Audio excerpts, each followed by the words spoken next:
Halo Sobat Merdeka, berjumpa dengan saya Catherine Aura dalam Top News Selasa 10 Oktober 2023.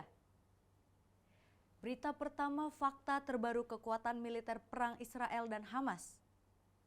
Selanjutnya, Presiden Turki Recep Tayyip Erdogan menanggapi serangan Israel ke Gaza, Palestina. Dalam pertempuran terbarunya dengan Israel, Hamas melancarkan serangan 5.000 roket dari jalur Gaza. Pasukan Hamas juga menyusup ke pemukiman Israel di wilayah perbatasan. Serangan Hamas merupakan balasan terhadap serangan kekerasan Israel di Masjid Al-Aqsa. Hamas yang memiliki organisasi sayap bernama Brigade Al-Qassam dipimpin Muhammad Deif dan wakilnya Marwan Issa. Ini merupakan kelompok terbesar dengan perlengkapan terbaik yang beroperasi di Gaza dan telah beberapa kali berperang melawan Israel. Deif kerap lolos dari sejumlah percobaan pembunuhan, maka dari itu dia mendapat julukan kucing 9 nyawa. Dia diyakini lumpuh setelah selamat dari salah satu serangan.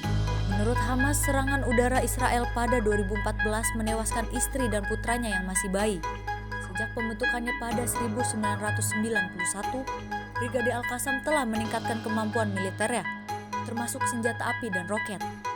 Selain itu, Brigade Al-Qassam juga memiliki persediaan segudang senjata, termasuk roket rakitan, bom, sabuk bunuh diri, dan bahan peledak. Pasukan ini juga terlibat dalam pelatihan bergaya militer yang berlangsung di Gaza dan memiliki berbagai peluru kendali anti-tank. Brigade Al-Qassam diperkirakan memiliki 30.000 hingga 50.000 pasukan dengan berbagai tingkat keterampilan. Berita selanjutnya, Erdogan merespon perang Israel dan Palestina untuk segera dihentikan. Erdogan menegaskan pembentukan dan kemerdekaan Palestina tak bisa ditunda lagi.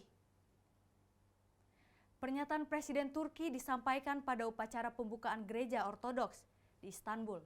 Erdogan dalam pidatonya menegaskan Turki siap menjadi bagian dari yang menghentikan konflik Palestina-Israel. Pihaknya juga siap mengurangi tensi imbas serangan Hamas ke Israel.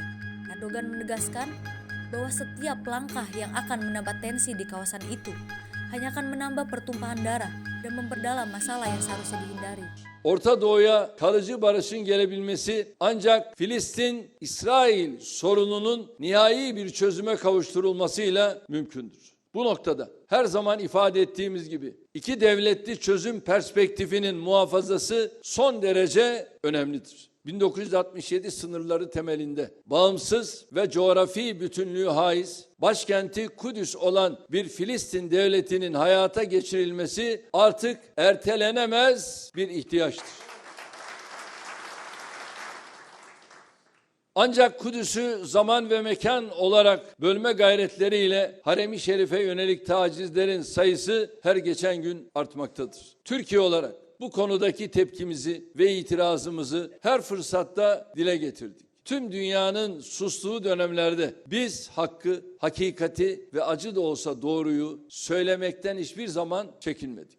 Filistinli kardeşlerimizle daima dayanışma içinde olurken bölgede gerilimi tırmandıracak, daha fazla kan akmasına yol açacak, sorunları daha da derinleştirecek her türlü adımdan imtina edilmesi gerektiğini vurguluyoruz. Gazze halkının abluka sebebiyle çektikleri sıkıntıların hafifletilmesi için de ilgili kurumlarımız aracılığıyla her türlü gayreti gösterdik. Bugün de adil bir barışın kaybedeni olmaz düsturuyla hareket ediyoruz. Muhataplarımızla temaslarımızda en fazla üzerinde durduğumuz husus Filistin meselesinin uluslararası hukuka göre çözülerek bölgenin huzura, kalıcı barışa ve istikrara kavuşmasıdır.